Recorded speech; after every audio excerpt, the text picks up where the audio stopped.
2026 அயலக தமிழர் தினத்தை அரசின் சார்பில் கொண்டாடுவதற்கான விழா குழுவினர் அத்தனை பேருக்கும் என்னுடைய பணிவான வணக்கத்தை தெரிவித்துக் கொள்கிறேன். இந்த இடத்தில் வரவேற்பு உரையாற்றிய அமைச்சர் அவர்கள், அதே போன்று எனக்கு பின்னால்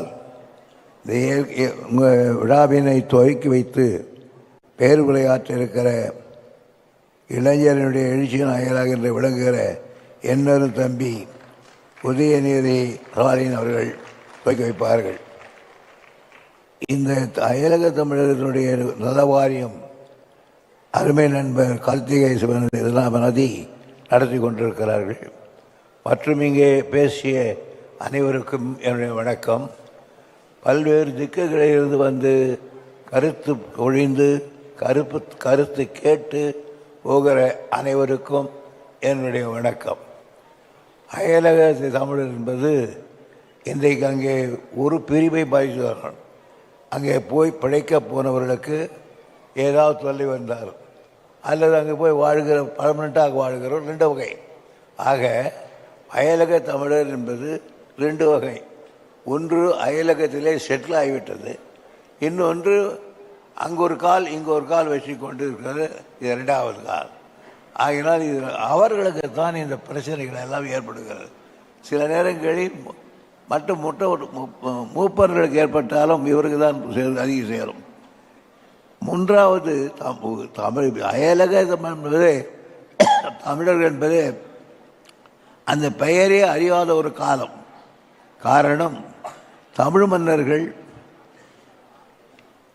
இந்த தேசங்களிலே பெரும்பகுதியை அவர்கள் ஆண்டிருக்கிறார்கள்.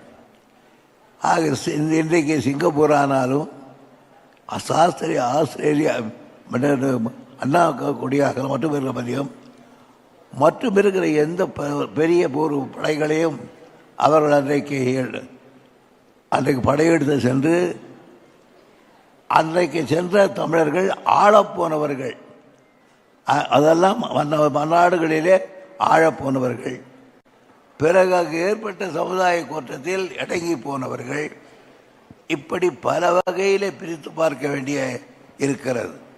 எப்படி இருந்தாலும் அந்த தமிழர்களுடைய பெருமையை பேசுவதற்கு கொண்டு இருந்தாலும் இன்றைக்கு இருக்கிற தமிழர்களுடைய பிரச்சனை மிகப்பெரியது. எந்த ஊரில் பார்த்தாலும் பல்வேறு பிரச்சனை. இப்பொழுது எனக்கு முன்னால் பேசிய அம்மையார் அவருடைய பேச்சை கேட்டிருப்பீர்கள். காரணம், அவர்கள் உயர்ந்த நிலை இருந்தாலும் மக்களுடைய நிலைமையை அறிய வேண்டும் என்பதற்காக பல திட்டங்களை தீட்டிக் கொண்டுதான் இருக்கிறார்கள். தமிழகத்தை பொறுத்தவரையில், திராவிட முன்னேற்ற கழகத்தை பொறுத்தவரையில் இன்றைக்கும் அல்ல, பல ஆண்டுகளுக்கு முன்னாலே இருந்துதான் நாங்களும் இந்த இயக்கத்துக்கு அயலக தமிழக பாடுபடுகிறோம். அண்ணா அவர்கள் நீண்ட காலத்துக்கு முன்னால் ஒரு கூட்டம் போடுகிற கூட்டத்திலே சொன்னார், தமிழ்நாட்டிலிருந்து வண்டியாக ஆட்களை வேட்டையாடி பிடித்து கொண்டு போய்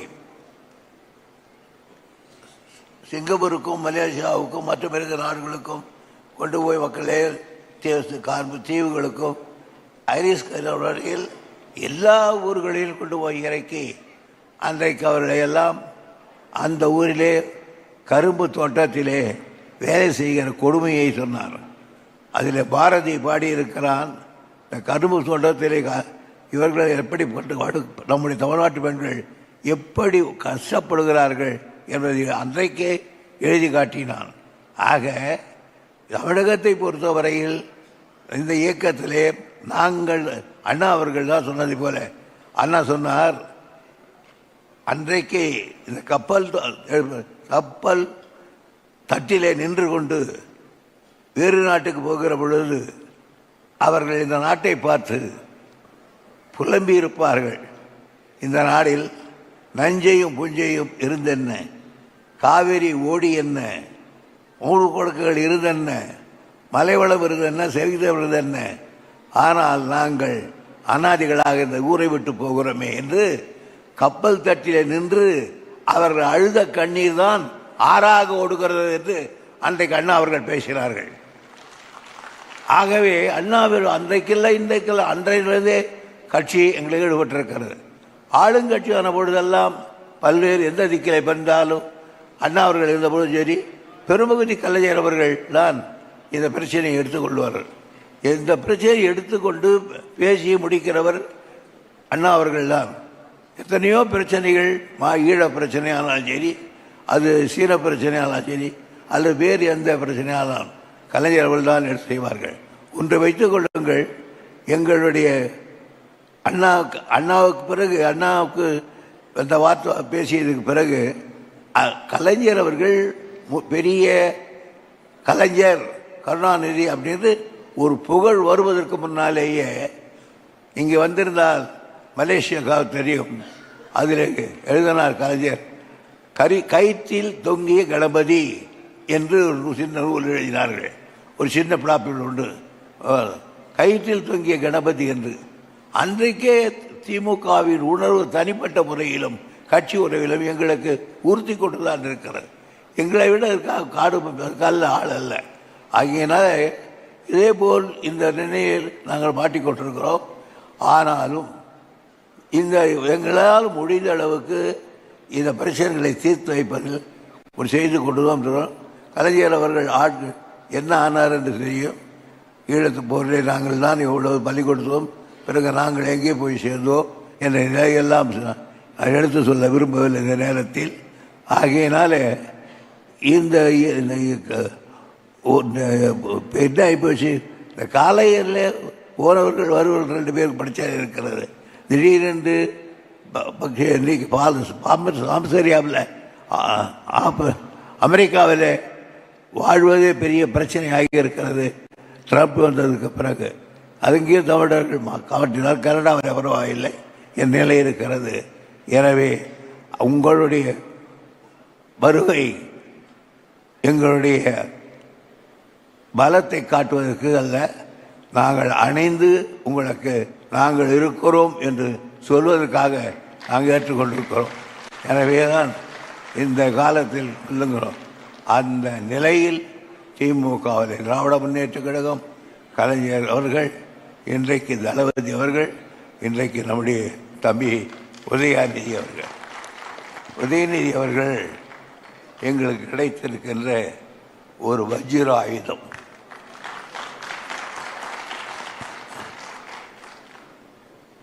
ஸ்டாலினையும் நான் 30 ஆண்டு 50 நான் தலைவரோடு 53 ஆண்டுகள் இருந்தேன். அந்த கலைஞர் வீட்டு பிள்ளையாகவே இருந்தேன். நான் சாப்பாடு போடுறது பேசுறது எல்லாரும் இருப்போம். நான் தலைவரை நன்கு அறிவேன். 53 ஆண்டு காலத்தில் அவருடைய கொள்கை நிலைப்பாட்டை எல்லாம் செய்வார். அதே போன்று ஒரு சிறு பிள்ளையாக இருந்து ஸ்டாலின் அவர்கள் வளர்ச்சி பெற்று வந்த காலத்தில் அதையும் நான் கணக்கு போட்டு பார்த்தேன். ஆனால் கலைஞருக்கு பிறகு ஸ்டாலின் அவர்கள் அவர் ஒரு தனி வகுப்பு, ஒரு படை திறப்பதில், ஆனால் இவர் ஒரு தனிப்படை வைத்து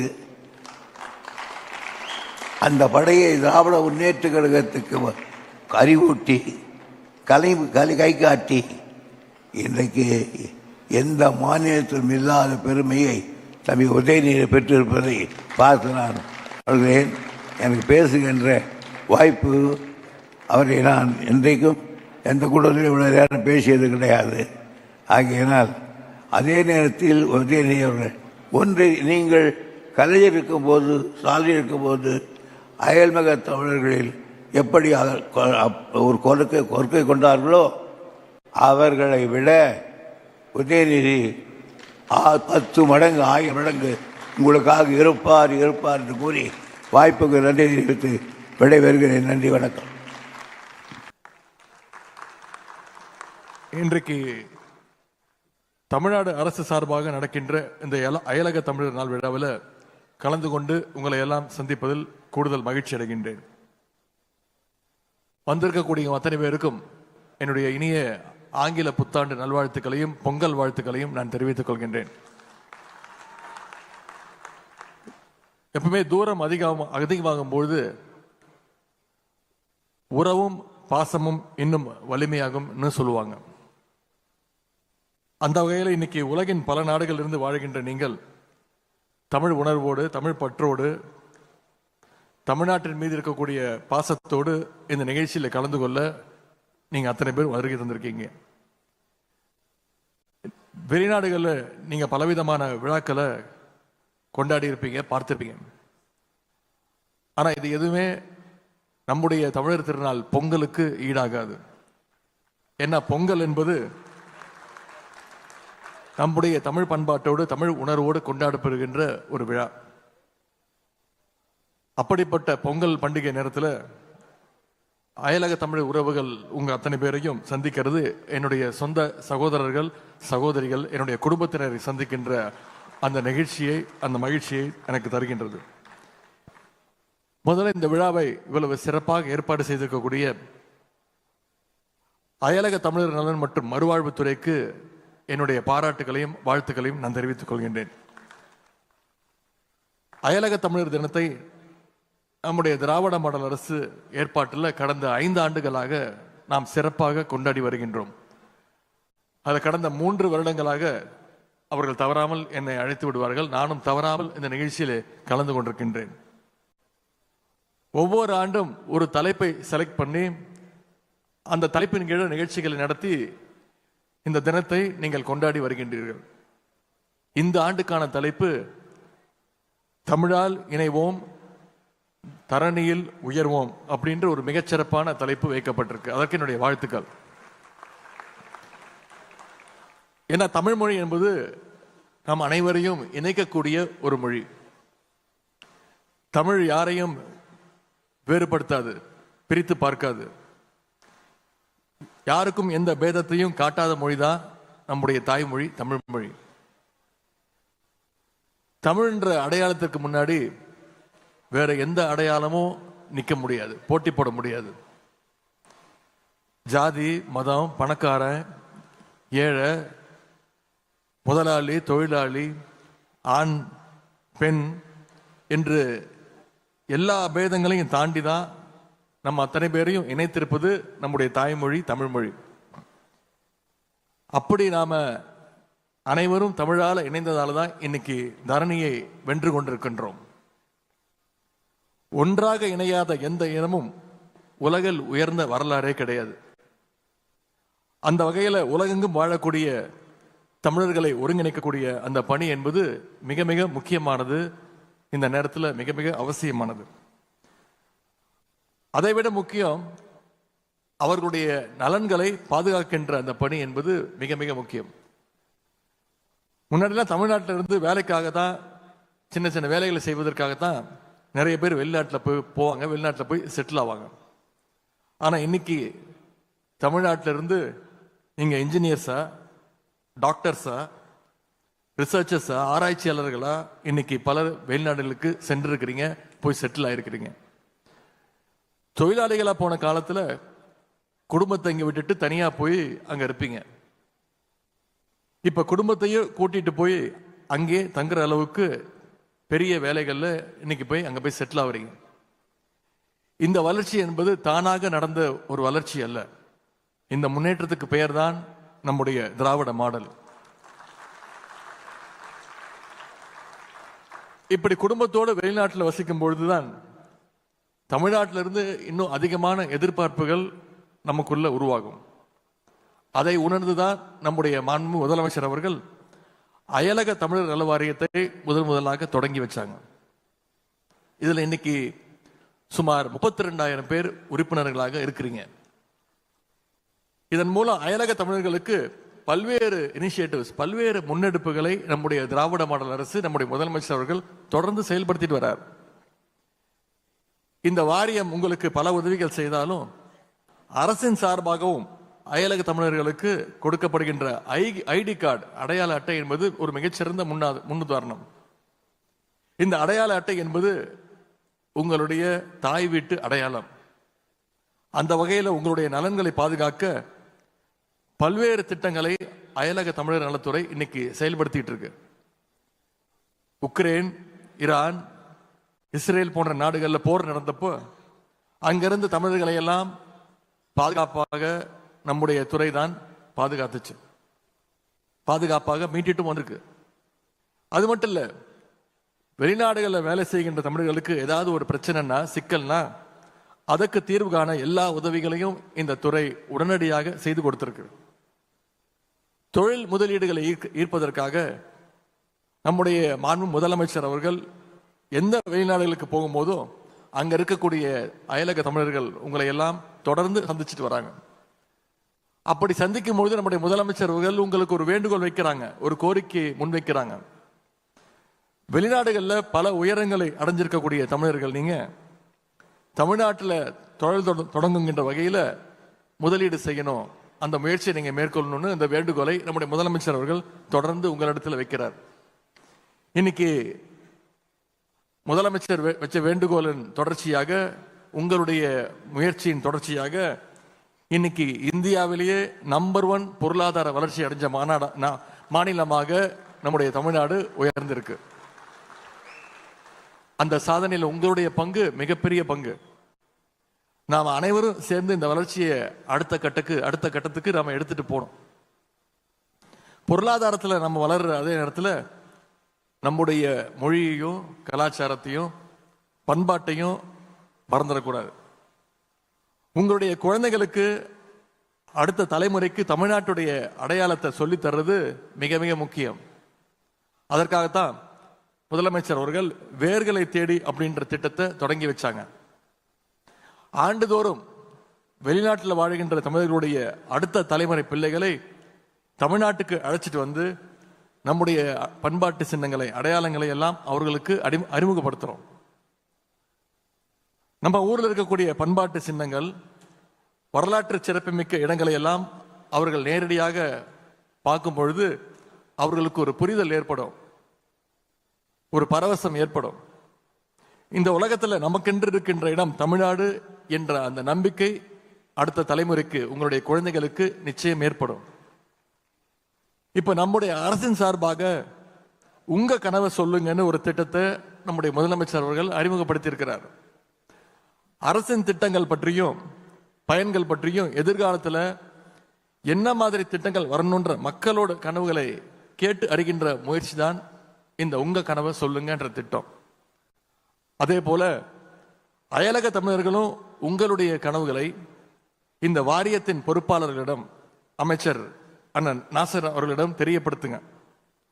உங்களுடைய தேவைகளுக்கும் கோரிக்கைகளுக்கும் ஏற்ற திட்டங்களை நம்முடைய முதலமைச்சர் அவர்கள் நிச்சயம் தீட்டி கொடுப்பார்கள். உங்கள் அனைவரையும் சந்தித்து பேசியது மிகவும் மிகவும் மகிழ்ச்சியாகவும் மன நிறைவையும் எனக்கு தந்திருக்கிறது. உங்களுடைய அடுத்தடுத்த பணிகள் மேன்மேலும் சிறக்கட்டும். தமிழால் இணைவோம், தரணியில் உயர்வோம். இங்க வந்திருக்கக்கூடிய உங்க அத்தனை பேருக்கும் மீண்டும் ஒரு முறை என்னுடைய பொங்கல் நல்வாழ்த்துக்களை தெரிவித்து, இந்த நிகழ்ச்சி மிகச்சிறந்த வெற்றியை தரும் என்ற நம்பிக்கையோடு வந்திருக்கக்கூடிய அத்தனை பேருக்கும் மீண்டும் என்னுடைய வாழ்த்துக்களை தெரிவித்து இந்த வாய்ப்புக்கு நன்றி கூறி விடைபெறுகின்றேன். நன்றி, வணக்கம்.